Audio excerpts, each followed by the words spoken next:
Il trône à proximité de l'A86 et de la base aérienne 107. Cet appareil de 40 mètres a commencé son travail de forage du sol à Vélizy-Villacoublay.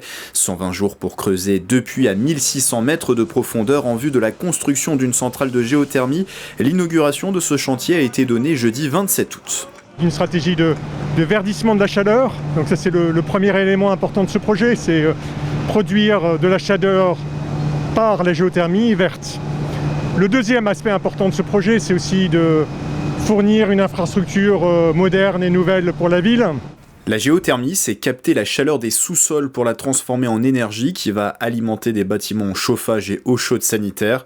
L'eau extraite des profondeurs est ensuite réinjectée dans la nappe souterraine.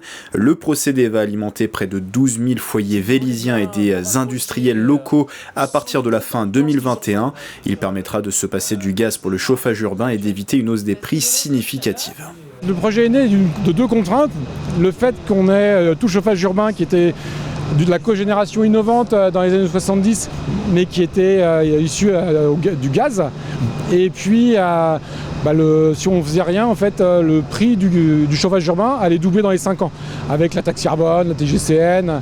Donc il y avait deux volontés de la ville, ce qui a fait qu'on a cherché une solution avec Engie. Le projet s'est concrétisé par la création d'une société de production d'énergie renouvelable, Véligéo, dont fait partie Engie et la ville qui a fourni le terrain.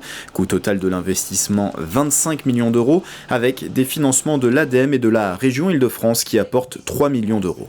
On aura beaucoup moins d'empreintes carbone et on aura une énergie moins chère, avec une indépendance énergétique des villes.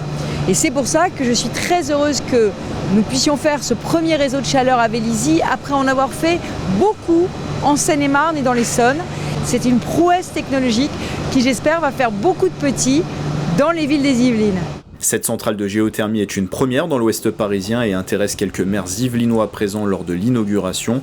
Le recours à cette technique permettra d'économiser chaque année l'émission de près de 23 000 tonnes de CO2.